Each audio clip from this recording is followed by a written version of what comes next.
Hi everyone and welcome to अपना college. आज हम डिस्कस करने वाले हैं कि क्या 2024 के अंदर हमें इंडिया के बाहर अपनी बैचलर्स या मास्टर्स डिग्री करने के लिए जाना चाहिए या नहीं जाना चाहिए। और अगर हमने डिसीजन ले लिया है कि हमें बाहर से जाके अपनी पोस्ट ग्रेजुएशन या अंडर ग्रेजुएशन करनी है, तो कौन सी ऐसी चीज़ें हैं, कौन सी ऐसी कंडीशंस हैं जिनका हमें ध्यान रखने की ज़रूरत है if we have already decided to go abroad to further our education. अब डिस्कशन के स्टार्ट से पहले कुछ बेसिक चीज़ें हैं जिनका हमें पता होना चाहिए। इसमें से सबसे पहला ये कि लास्ट ईयर यानी 2023 के अंदर इंडिया से टोटल 13 लाख स्टूडेंट्स बाहर गए थे, अब्रॉड गए थे अपनी एजुकेशन को कंप्लीट करने के लिए। इनमें से मेजॉरिटी स्टूडेंट्स हर साल मास्टर्स करने के लिए जाते हैं और सेकंड जो सेगमेंट होता है वो अपनी बैचलर्स डिग्री करने के लिए जाता है। और इंडिया से मेजॉरिटी 4 कंट्रीज के अंदर हमारे स्टूडेंट्स जाते हैं, USA, Canada, Australia and UK. अब ये चीज़ें हमें पता चल गई। अब बात करते हैं कि 2024 के अंदर कौन सी ऐसी चीज़ें हैं जिनका हमें ध्यान रखने की ज़रूरत है। अब क्या हमें जाना चाहिए या हमें नहीं जाना चाहिए, उससे पहले एक बार जॉब मार्केट सिनेरियो एंड एक बार थोड़ी सी ग्लोबल कंडीशंस के बारे में हम बात कर लेते हैं। क्योंकि मेरा ये अजम्पशन है कि हम में से मैक्सिमम लोग जो बाहर या तो अंडर ग्रेजुएशन या पोस्ट ग्रेजुएशन करने जा रहे हैं, हमारा गोल है कि हम अपने करियर में बेटर अपॉर्चुनिटी, बेटर प्रॉस्पेक्ट्स के लिए जा रहे हैं। और हम में से मेजॉरिटी लोग एक डिग्री कंप्लीट करने के बाद बाहर ही सेटल होना चाह रहे हैं और बाहर ही एक जॉब ढूंढने की हम कोशिश करना चाहते हैं। इसमें से सबसे पहली चीज जिसका हमें ध्यान रखने की जरूरत है, they are the global economic conditions. और इसी को लेके आजकल एक टर्म हमें बहुत ज्यादा सुनने को मिलती है मीडिया में, विच इज रिसेशन। रिसेशन का टेक्निकली मतलब होता है कि किसी भी कंट्री के अंदर 2 कॉन्टिन्यूअस क्वार्टर्स के लिए जब हमारा जीडीपी नेगेटिव चला जाए। अब रिसेशन ऑफिशियली बहुत सारी कंट्रीज में नहीं आया है, पर कुछ कंट्रीज में ऑफिशियली आ चुका है। जैसे यूके एंड जापान 2 ऐसी कंट्रीज हैं जिनके अंदर ऑफिशियली रिसेशन आ चुका है। जब भी रिसेशन आता है जनरली इकोनॉमी थोड़ी सी स्लो डाउन होती है, जॉब्स थोड़ी सी कम होती है मार्केट के अंदर, और अनएम्प्लॉयमेंट उन कंट्रीज के अंदर थोड़ा सा हमें ज्यादा देखने को मिलता है। सेकेंड, अगर बात करें कनाडा के बारे में, तो काफी सारे रिपोर्ट्स कहते हैं कि 2023 के अंदर कनाडा ने जस्ट रिसेशन लाइक कंडीशंस को टच करके निकला है बॉर्डर लाइन से। एंड काफ़ी ज़्यादा इंटरनेट के ऊपर हमें आर्टिकल्स मिल जाएंगे, इंटरव्यूज मिल जाएंगे स्टूडेंट्स के जिन्होंने लास्ट ईयर वहाँ से पोस्ट ग्रेड या ग्रेजुएशन कंप्लीट किया। Now they are facing difficulty in finding jobs, और वो काफ़ी और ज़्यादा सिचुएशन डिफिकल्ट तब हो जाती है जब लिविंग कॉस्ट काफ़ी ज़्यादा हाई हो कंट्री का, जो कि कनाडा में ऑलरेडी काफ़ी हाई है as compare to India. Third, अगर ऑस्ट्रेलिया की बात करें तो वहाँ की भी मीडिया रिपोर्ट्स यही कहती हैं कि 2023 के अंदर जस्ट बॉर्डर लाइन टच हुआ है रिसेशन का, पर ऑफिशियली एज सच रिसेशन नहीं आया। पर कई सारी इंटरनल रिपोर्ट्स ये भी कहती हैं कि उसका एक मेजर रीजन ये था कि दूसरी कंट्रीज के लोग यानी माइग्रेशन काफी हाई है ऑस्ट्रेलिया के अंदर, जिसकी वजह से पॉपुलेशन इंक्रीज हो गया, तो फिर recession like conditions officially hit नहीं हुई, पर पर्सन जो कंट्रीब्यूशन है वो काफी लो हो गया है। फोर्थ, अगर बात करें यूएसए की, तो काफी सारे रिपोर्ट्स कहते हैं कि यूएसए ने 2023 के अंदर रिसेशन को अवॉइड कर दिया इन ऑफिशियल टर्म्स, और वहां पर अभी रिसेशन नहीं है। इसके साथ में एक और जो चीज आई है यूएसए के अंदर, वो है कि इंटरेस्ट रेट्स इंक्रीज हो गए हैं। और इंटरेस्ट रेट इंक्रीज होने की वजह से एक जो आउटकम कॉन्सिक्वेंस निकल के आता है वो कि डॉलर एज अ करेंसी काफी स्ट्रांग हो गया है। बट इसका एक और मेजर आउटकम जॉब मार्केट पे ये आता है कि जब भी इंटरेस्ट रेट्स इंक्रीज होते हैं, कंपनीज क्या करती हैं, थोड़ा सा अपना बजट टाइट कर लेती हैं और हायरिंग को कम कर लेती हैं, यानी हायरिंग डिक्रीज हो जाती है। फिफ्थ, हम बात करते हैं इंडिया की। इंडिया के अंदर as per RBI and as per IMF reports, we are not facing recession at all, और ना ही हम आने वाले सालों में रिसेशन को एक्सपेक्ट कर रहे हैं। अब इसका वन ऑफ द रीजंस है हमारा डेमोग्राफिक डिविडेंड, यानी हर साल हमारी पॉपुलेशन बढ़ रही है और उसमें भी हमारी वर्किंग यंग पॉपुलेशन बढ़ रही है जो अर्न करती है, जिसकी वजह से सिर्फ एक्सट्रीम सिचुएशन जैसे कोविड हो गया या फिर कुछ एक्ट ऑफ गॉड हो गया, उसी की वजह से हमारी कंट्री के अंदर मेजॉरिटी चांसेस है रिसेशन आने के। अगर वैसी सिचुएशन नहीं आती तो most probably we are not going to face recession at all. Obviously इसके साथ में कई सारे डिफरेंट रिफॉर्म्स, हमारी पॉलिसीज, काफ़ी सारे डिफरेंट फैक्टर्स आते हैं, and this is not financial advice, I am just stating what the reports are saying. पर एज अ जनरल ट्रेंड, चाहे हम इंडिया की बात करें, चाहे हम बाहर किसी फॉरेन कंट्री की बात करें, less number of people are getting hired right now, specially in the IT sector. अब क्योंकि हम में से मैक्सिमम लोग जो अब्रॉड अपनी डिग्री करने जाते हैं वो स्टेम के अंदर डिग्री को कंप्लीट करने के लिए जाते हैं, तो इसमें मैं एक एडिशनल पॉइंट आपको बताना चाहूंगी related to the Indian IT sector. India का जो आईटी सेक्टर है उसका majority revenue, around 75-78% of the revenue, it comes from export services to other countries. यानी हम दूसरी कंट्रीज को सर्विसेज देते हैं, तब हमारा मेजॉरिटी जो रेवेन्यू है आईटी सेक्टर के अंदर आ रहा होता है। और अगर दूसरी कंट्रीज के अंदर रिसेशन है पर हमारी कंट्री के अंदर नहीं है, पर क्योंकि वो हमारे आईटी सेक्टर के क्लाइंट्स है, तब भी हो सकता है हमारे आईटी सेक्टर के अंदर नंबर ऑफ जॉब्स, हमें जो एम्प्लॉयमेंट प्रॉब्लम्स देखने को मिलती हैं वो देखने को मिल रही है। अब आ जाते हैं सेकंड पॉइंट ऑफ इंफॉर्मेशन पर, which is limited time to get a job. Generally जब हम किसी दूसरी कंट्री के अंदर जाके मास्टर्स या बैचलर्स करते हैं, एक बार हमारी डिग्री कंप्लीट हो गई तो उसके बाद हमारे पास लिमिटेड टाइम होता है एक जॉब फाइंड आउट करने के लिए। जैसे यूएस का अगर एग्जांपल लें तो यूएस के अंदर जनरली हमारी ग्रेजुएशन के बाद हमें 1 साल का टाइम मिलता है। अगर आप स्टेम डिग्री से हैं तो आपको 2 साल का एक्सटेंशन भी मिल सकता है, यानी इन टोटल 3 ईयर्स। अगर हम यूके जा रहे हैं डिग्री कंप्लीट करने के लिए तो हमें जनरली 2 साल का टाइम मिलता है। अगर हम पीएचडी स्टूडेंट है तो it is extended to 3 years. पर एक बार ये टाइम कंप्लीट हो जाता है, उसके बाद हम उस कंट्री के अंदर नहीं रह सकते विदाउट अ जॉब। तो ये चीज हमें पता होनी चाहिए। थर्ड चीज जिसका हमें पता होना चाहिए which is the tier system. Generally India के अंदर हमें कॉलेजेस के अंदर टियर सिस्टम देखने को मिलता है। जैसे अगर मेडिकल कॉलेजेस की बात करें तो एम्स या दूसरे जो हमारे गवर्नमेंट हॉस्पिटल्स हो गए, उनको हम कहाँ डालते हैं, उनको हम टियर 1 के अंदर ऐड करते हैं क्योंकि वो बेस्ट एजुकेशन हमें दे रहे होते हैं। उसके बाद हमारे टियर 2 आ जाते हैं जिसमें काफ़ी सारे प्राइवेट कॉलेजेस आएंगे। ऐसा ही कुछ ट्रेंड हमें इंजीनियरिंग के अंदर देखने को मिलता है। हम जनरली IITs हो गए, टॉप NITs हो गए, दूसरे अच्छे गवर्नमेंट कॉलेजेस हो गए, उनको टियर 1 के अंदर ऐड करते हैं। फिर टियर 2 आ जाता है, फिर टियर 3 आ जाता है। ऐसे हम अपनी एक इमेजिनरी जो बाउंड्री है उसको क्रिएट करते हैं।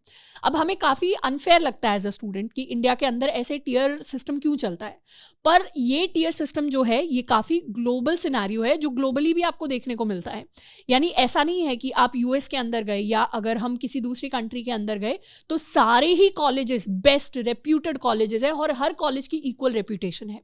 बाहर के भी कॉलेजेस के अंदर कैटेगरीज एग्जिस्ट करती हैं, रेप्यूटेशन में बहुत ज़्यादा डिफरेंस होता है। जनरली हर कंट्री के कुछ स्पेसिफिक कॉलेजेस होते हैं जिनके एक तो रेप्यूटेशन हाई होती है जॉब मार्केट के अंदर, जिनको रिकॉग्नाइज ज़्यादा किया जाता है, जिनका एल्यूमिनाई नेटवर्क ज़्यादा स्ट्रांग होता है और जिनको जॉब मार्केट के अंदर इंटरव्यूज ज़्यादा मिलते हैं और ज़्यादा आसानी से मिलते हैं।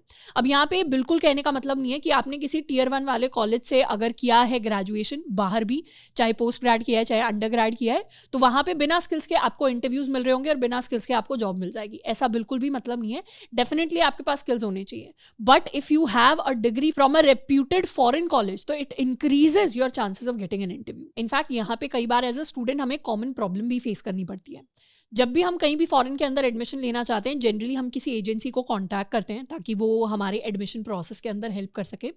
और कुछ एजेंसीज कई बार क्या करती हैं, बाहर के जो कॉलेजेस हैं उनके साथ टाई अप करती हैं और उनसे कमीशन लेती हैं। और ये जो कॉलेजेस होते हैं ये मैक्सिमम केसेस में उतने रेप्यूटेड कॉलेजेस नहीं होते, पर एजेंसीज क्या करती हैं, वो कोशिश करती हैं कि मैक्सिमम स्टूडेंट्स इन्हीं कॉलेजेस के अंदर एडमिशन ले लें ताकि उनका कमीशन हाई हो जाए। तो जब भी हम किसी एजेंसी को कांटेक्ट कर रहे हैं to help with our foreign admission process, तो उसमें इस चीज़ का हमें खास ख्याल रखना है कि हमारी कॉलेज की रिसर्च हम खुद थोड़ा सा ग्राउंड लेवल पे कर रहे हों, हम रैंडम कॉलेजेस के अंदर जाके ना बैठ रहे हों। जिस भी कॉलेज में हम एडमिशन लेने का सोच रहे हो उसका हमें कंप्लीट आइडिया हो। तो यहाँ से हमारी सबसे बड़ी लर्निंग ये आती है कि अगर हम ग्रेजुएशन या पोस्ट ग्रेड बाहर करने का सोच रहे हैं तो हमारा मेजर फोकस होना चाहिए कि हम रेप्यूटेड कॉलेजेस के अंदर ही जा रहे हों, क्योंकि ज़रूरी नहीं है कि वो जॉब अपॉर्चुनिटीज़ जिनको हम ढूंढते हुए जा रहे हैं, वो करियर प्रॉस्पेक्ट्स जिनको हम ढूंढते हुए जा रहे हैं, वो हमें रैंडम कॉलेजेस के अंदर वहाँ पर मिल रहे होंगे। इसमें एक और एडिशनल पॉइंट, डेटा कहता है कि यूएस जैसी कंट्री के अंदर लास्ट 42 ईयर्स के अंदर 11 रिसेशन आ चुके हैं। तो रिसेशन ऐसी चीज़ है जो कंट्रीज़ के अंदर आती जाती रहती है, पर अगर आप अपनी डिग्री एक अच्छे रेप्यूटेड कॉलेज से करते हैं तो वो हमें लॉन्ग टर्म बेनिफिट देता है, क्योंकि उसमें हमें नेटवर्क एंड एम्प्लॉयमेंट अपॉर्चुनिटीज़ हमेशा ज़्यादा मिलती हैं और प्रायोरिटी पे मिल रही होती है। इसके साथ में एक छोटा सा मिसकंसेप्शन जो काफ़ी सारे स्टूडेंट्स को होता है कि हम बाहर जाकर एक डिग्री कर लेंगे जो इतने रेप्यूटेड कॉलेज के अंदर नहीं होगी, पर जब हम इंडिया आएंगे तो उस डिग्री को ज़्यादा प्रेफरेंस मिलेगी as compare to the Indian degrees, जो जनरली उतना ज़्यादा देखने को नहीं मिलता। In fact there is a report जो कहती है कि बहुत सारे लोग जो बाहर ऑलरेडी एम्प्लॉयड होते हैं और जब वो इंडिया वापस आते हैं, हो सकता है वो ले ऑफ की वजह से वापस आ रहे हों, हो सकता है वो किसी और रीज़न की वजह से वापस आ रहे हों, उन्हें जनरली अपना फर्स्ट जॉब जो है वो ढूंढने में थोड़ी सी डिफिकल्टी होती है। इनफैक्ट कई बार उन्हें थोड़े से पे कट्स भी लेने पड़ते हैं as compare to their peers. Why? क्योंकि Indian employers, according to the report, Indian employers don't trust कि वो जॉब मिलने के बाद वहाँ पर लॉन्ग टर्म के लिए रहेंगे, क्योंकि यहाँ पे काफ़ी सारे एम्प्लॉयज़ को लगता है कि जैसे ही आपको फर्स्ट टाइम दोबारा अपनी जिस भी कंट्री से आप आए हैं वहाँ पर जॉब मिलेगी तो आप वापस उस कंट्री के अंदर शिफ्ट हो जाएंगे, तो सस्टेनेबिलिटी उतनी नहीं है उस जॉब की। तो वो भी काफ़ी ज़्यादा डर रहता है एम्प्लॉयर्स के अंदर। तो इसीलिए ये मिसकंसेप्शन हमें नहीं रखना चाहिए कि हम रैंडमली बहुत बड़ा सा लोन लेकर बाहर जाएंगे तो हमें काफ़ी ज़्यादा प्रायोरिटी मिलेगी इंडिया के अंदर। डेफिनेटली प्रायोरिटी आपको उन केसेस में मिलेगी जब आप रेप्यूटेड कॉलेजेस या यूनिवर्सिटी से डिग्री लेकर आ रहे हैं और जो इंडिया के अंदर काफी अच्छे स्केल पर रिकॉग्नाइज है, जिसको एम्प्लॉयर अप्रिशिएट करता है। तो इन सारी चीजों की तो हमें नॉलेज हो गई। अब हम कैसे डिसाइड करें कि हमें बाहर जाना चाहिए या नहीं जाना चाहिए? इसमें मैं बोलूंगी कि हमें 3 फैक्टर्स के ऊपर सोचना चाहिए। सबसे पहला तो हमें पता होना चाहिए कि कौन से कॉलेजेस हैं जिनको हम टारगेट कर रहे हैं, और हम जाएंगे तो हम किन कॉलेजेस के अंदर जाने का सोच रहे हैं। अब उसमें हो सकता है कि हमें डिफरेंट एग्जाम्स देने पड़े, डिफरेंट क्राइटेरिया होता है हर एक कॉलेज के एडमिशन का। इसमें एग्जाम्स में GRE हो गया, GMAT हो गया, IELTS हो गया, TOEFL हो गया, बहुत सारे डिफरेंट एग्जाम्स हैं। उसके बारे में आज हम बात नहीं करेंगे, बट अगर आपको उसके बारे में भी वीडियो चाहिए तो आप मुझे कॉमेंट्स के अंदर बता सकते हैं। We'll make a dedicated video about it. तो एक बार हमें पता चल गया कि कौन से ऐसे कॉलेजेस हैं जिनको हम टारगेट कर रहे हैं, जिसमें हम जाना चाहते हैं। सेकेंड चीज जिसके हमें क्लैरिटी होनी चाहिए, that is our interest in the field. अगर हमें पता होता है कि मुझे जेन्युइनली इस फील्ड के अंदर इंटरेस्ट है, तो हमारी एक इनेट, हमारे अंदर से एक कॉन्फिडेंस आता है जो हमें एबिलिटी देता है to bet on our sales. तो उसमें हो सकता है फिर हम किसी टॉप के रेप्यूटेड कॉलेज के अंदर हमें मिल नहीं पा रहा है एडमिशन, पर फिर भी हमें पता होता है मेरा जेन्युइन इंटरेस्ट है, तो मैं यहाँ जरूर जाके मेहनत करूंगा। और ऐसे स्टूडेंट को सक्सेसफुल होने से कोई नहीं रोक सकता। तो एक क्लैरिटी हमारे दिमाग में होनी चाहिए कि on a scale of 1 to 10 कितना जेन्युइन इंटरेस्ट है हमारे इस फील्ड के अंदर। थर्ड जिस चीज़ का हमें आइडिया होना चाहिए वो है हमारी risk appetite. Risk appetite basically है कि बाहर जाना हमारे लिए कितना रिस्की है और कितना रिस्की नहीं है। अब यहाँ पर पर्सनली मैं रिस्क एपेटाइट को ऐसे डिफाइन करूंगी, अगर आप ऐसे स्टूडेंट हैं जिसको लोन नहीं लेना पड़ेगा बाहर जाने के लिए, आपके घर की फाइनेंशियल सिचुएशन उतनी ठीक है कि आप बाहर बिना लोन लिए जा सकते हैं, उसको अफोर्ड कर सकते हैं। सेकेंड, आप उस कैटेगरी के अंदर आते हैं जिसके ऊपर खास कोई डिपेंडेंस नहीं है, मतलब you are not the sole breadwinner of your family. ऐसा नहीं है कि आपकी एक वाइफ है, आपके बच्चे हैं और आप अकेले अर्न कर रहे हैं फैमिली के अंदर, और अगर आप अर्न करना छोड़ देंगे तो फैमिली की कोई इनकम नहीं होगी, आप उस कैटेगरी के अंदर नहीं आते। थर्ड, मैं डिफाइन करूंगी कि अगर आपको स्कॉलरशिप जैसी अपॉर्चुनिटी मिल रही है, फॉर एग्जांपल आप अंडर ग्रेड करने जा रहे हैं, पोस्ट ग्रेड करने जा रहे हैं, और आपके पास वैसे फैमिली का सपोर्ट है, पर साथ में आपको स्कॉलरशिप भी मिल रही है, तो बाहर जाके आपको एज सच उतना कोई बड़ा लोन नहीं लेना पड़ रहा, तो फिर मतलब हमारी रिस्क एपेटाइट बहुत अच्छी है, काफी स्ट्रांग है। पर अगर हम इन कैटेगरीज के अंदर नहीं आते तो हम दूसरी कैटेगरी के अंदर आते हैं जिसमें हमारी रिस्क एपेटाइट लो है, यानी बाहर जाना specially in the current economy हमारे लिए काफी रिस्की हो सकता है। अब इन माय पर्सनल ओपिनियन सबसे पहले तो हमें देखना चाहिए कि जिस भी कॉलेज के अंदर हम एडमिशन ले रहे हैं वो कितना रेप्यूटेड या फिर कितना रिकॉग्नाइज्ड कॉलेज है। अगर वो रेप्यूटेड है, यानी वो येस की कैटेगरी में आता है, तो उसके बाद हमारा सेकंड जो क्राइटेरिया होना चाहिए जिसके बेसिस पे हमें जज करना चाहिए कि क्या हमारा इस फील्ड के अंदर जेन्युइन इंटरेस्ट है। अगर हमारा इस फील्ड के अंदर जेन्युइन इंटरेस्ट है, यस, तो इस केस में तो मेरी पर्सनल ओपिनियन है कि इवन विद और without a loan we can consider going outside for good career opportunities. तो इसको मैं येस बोलूंगी। पर मान लो हम उस कैटेगरी के अंदर आते हैं जब हमारा रेप्यूटेड कॉलेज में तो एडमिशन हो रहा है, पर हमारा कोई खास जेन्युइन इंटरेस्ट नहीं है उस फील्ड के अंदर। तो उतना अगर खास इंटरेस्ट नहीं है फील्ड के अंदर, फिर मुझे लगता है हमें खुद से पूछना चाहिए क्या हम इस चीज़ को अफोर्ड कर सकते हैं, यानी विदाउट अ लोन, या हमारी कोई फैमिली सिचुएशन ऐसी है क्या कि हम इस चीज़ को फाइनेंशियली अफोर्ड कर सकते हैं क्या। अगर हम अफोर्ड कर सकते हैं तो मैं आपको रीडायरेक्ट करूंगी टुवर्ड्स अ यस, कि ठीक है, वर्स्ट केस सिनेरियो में क्या होगा कि उस फील्ड के अंदर हम लॉन्ग टर्म अपना करियर नहीं बना रहे होंगे, पर जो रेप्यूटेड डिग्री है, रिकॉग्नाइज डिग्री होती है, उसकी वैल्यू काफ़ी ज़्यादा होती है इंडस्ट्री के अंदर, प्लस हमारा नेटवर्क बहुत अच्छा बनता है अच्छे कॉलेजेस के अंदर, तो वो चीज़ ऐसी है जो हमें लॉन्ग टर्म हेल्प करेगी इररिस्पेक्टिव ऑफ कि हम किस फील्ड के अंदर अपना करियर बना रहे हैं। तो अगर हम अफोर्ड कर सकते हैं तो फिर हम डेफिनेटली जाने का सोच सकते हैं।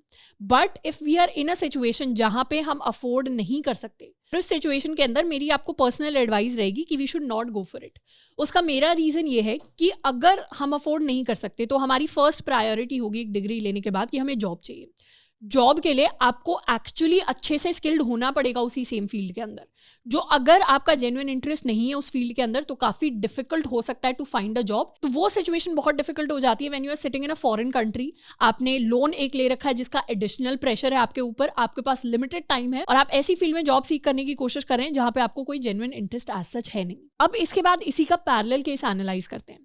लेट्स सपोज जिस कॉलेज में आप एडमिशन ले रहे हैं it is not a very reputed और not a very recognised college, कोई नॉर्मल सा रैंडम कॉलेज है फॉरेन के अंदर जिसके अंदर आप एडमिशन लेने का सोच रहे हैं। अब इसमें मैं सबसे पहले आपको बोलूंगी कि हमें रिस्क एपेटाइट अपनी एनालाइज करनी चाहिए, यानी क्या ये चीज़ मैं अफोर्ड कर सकता हूँ या ये चीज़ हम उतना ईजिली अफोर्ड नहीं कर सकते। अब let's suppose you are in a category जहाँ पे इस चीज़ को आप ईजिली अफोर्ड कर सकते हैं, तो उस केस में मैं आपको कहूँगी गो फॉर इट, क्योंकि मुझे पर्सनली लगता है कि अगर आपका यहाँ पे जेन्युइन इंटरेस्ट है तो नॉर्मल से कॉलेज के अंदर भी काफ़ी अच्छा करियर वहाँ से बिल्ड किया जा सकता है। और अगर मान लो आपका जेन्युइन इंटरेस्ट नहीं है, पर क्योंकि आप अफोर्ड कर सकते हैं, क्योंकि you have to go and do a degree somewhere, और अगर आपको इंडिया में उतनी अच्छी अपॉर्चुनिटीज़ नहीं मिल रही इन टर्म्स ऑफ कॉलेजेस, तो definitely you can go for it, क्योंकि वर्स्ट केस सिनेरियो में क्या होगा, आपको अच्छा कोई एक्सपीरियंस मिल जाएगा, आपको डिफरेंट कल्चर का एक्सपीरियंस मिल जाएगा, बाहर कुछ आपको एडिशनल एक्सपोजर मिल जाएगा। तो वो एक एडिशनल चीज़ है जो भी लाइफ के अंदर इंपॉर्टेंट होती है। तो अगर आप अफोर्ड कर सकते हैं, दोनों ही केसेस में you can go for it. पर अगर हम उस सिचुएशन के अंदर आते हैं जिसमें हम अफोर्ड नहीं कर सकते, यानी एक तो हमारा कॉलेज भी उतना अच्छा नहीं है, उसके साथ में हम उस चीज़ को अफोर्ड भी नहीं कर सकते, और इसमें सबसे डेडली कॉम्बिनेशन तो पता ही क्या होगा कि हमारा जेन्युइन इंटरेस्ट उस फील्ड के अंदर नहीं है। तो इस सिचुएशन को तो I will say this is a big no. Why this is a big no? Because this is a big gamble. आप ऐसे कॉलेज या यूनिवर्सिटी से बाहर जाके पढ़ रहे हो जिसको ज्यादा रिकॉग्नाइज नहीं किया जा रहा है इंडस्ट्री के अंदर, जिसमें ज्यादा अपॉर्चुनिटीज आपको नहीं मिलेंगी, नेटवर्क उतना अच्छा नहीं होगा, आप उस चीज को अफोर्ड भी नहीं कर पा रहे हैं, प्लस आपका उस फील्ड के अंदर जेन्युइन इंटरेस्ट ही नहीं है। तो हम तो लिटरली अपनी लाइफ के ऊपर गैम्बल कर रहे हैं अगर हम अभी बाहर जाने का सोच रहे हैं। तो my personal opinion would be to not put ourselves in such a stressful situation. और यहाँ पे दूसरा केस उन स्टूडेंट्स को आता है जिनको जेन्युइन इंटरेस्ट है उस फील्ड के अंदर। अब काफी सारे जो स्टूडेंट्स होते हैं इंडिया के अंदर, वो इसी सिचुएशन के अंदर लाई करते हैं। यानी हमें हो सकता है उतनी अच्छी यूनिवर्सिटी के अंदर एडमिशन नहीं मिल रहा हो, हम उस चीज को उतना अफोर्ड नहीं कर सकते, हमें लोन लेना पड़ेगा एडिशनल, लेकिन हमारा उस फील्ड के अंदर जेन्युइन इंटरेस्ट है और हम अच्छे से करियर बनाना चाहते हैं उस फील्ड के अंदर। अब अगर हम इस कैटेगरी के अंदर आते हैं तो दिस इज अ कैटेगरी जहां पे we have to bet on ourselves. यानी आप में अगर वो इनेट बिलीफ है कि मेरा जेन्युइन इंटरेस्ट काफ़ी स्ट्रांग है और मेरा हार्डवर्क काफ़ी स्ट्रांग है, डेडिकेशन है मेरा एक विजन की तरफ, और मैं बिल्कुल निकाल के चला जाऊंगा, तो आप बिल्कुल बेट कर सकते हैं अपने ऊपर, आप बिल्कुल जा सकते हैं। वरना अगर हमारा इतना स्ट्रांग बिलीफ नहीं है और हमारी फाइनेंशियल सिचुएशन उतनी अगर स्ट्रांग नहीं है, तो यहाँ पे मेरी पर्सनल एडवाइस ये होगी कि you complete your education here, फिर you get a job, and उसके बाद क्योंकि हमारा गोल है बाहर किसी दूसरी कंट्री के अंदर जाने का, तो आप डायरेक्टली किसी जॉब के थ्रू ही जाइए। मतलब you don't go out for an under graduation और a post graduation degree, you go out directly for doing a job.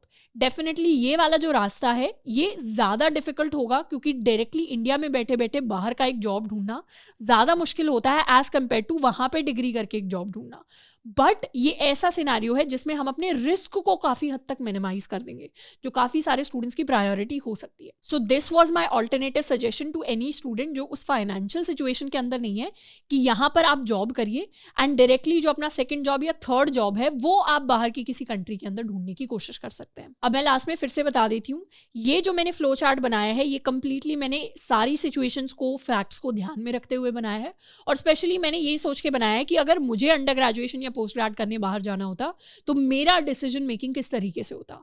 अगर आपको फील होता है कि इसमें से कुछ चीज़ें ऐसी हैं जिनको हमें चेंज करना है अपने हिसाब से, या मुझे जहाँ पे नो था वहाँ तो मुझे जाना है अंडर ग्रेजुएशन के लिए, पोस्ट ग्रेड के लिए बाहर, या जहाँ पे येस था वहाँ तो मैं तो कंसिडर नहीं करूँगा जाना, देन इट्स कंप्लीटली ओके, क्योंकि हर किसी का अपना पर्सनल सिचुएशन होता है, हर किसी का अपना पर्सनल सिनेरियो होता है, एंड कई सारे लोगों के अपने पर्सनल बिलीफ्स भी होते हैं। तो it's completely fine. Long term में चाहे आप इंडिया में रहते हैं, चाहे आप ग्लोबली किसी और दूसरी कंट्री के अंदर जाते हैं, अगर हम एक अच्छा करियर बनाना चाहते हैं तो डिफिकल्टीज हम सारे ही लोग फेस करेंगे, एंड गुड अपॉर्चुनिटीज मेजॉरिटीली सारी ही कंट्रीज के अंदर अवेलेबल होती हैं। वो हमारे ऊपर डिपेंड करता है मैक्सिमम टाइम्स कि हम किस तरीके से उन अपॉर्चुनिटीज़ को सीक आउट करते हैं, उनको लेवरेज करते हैं, और फिर अपने लिए एक अच्छा करियर हम बना पाते हैं। तो आई होप कि आज का जो हमारा डिस्कशन था वो आपके करियर के अंदर कहीं ना कहीं आपको हेल्प कर रहा होगा।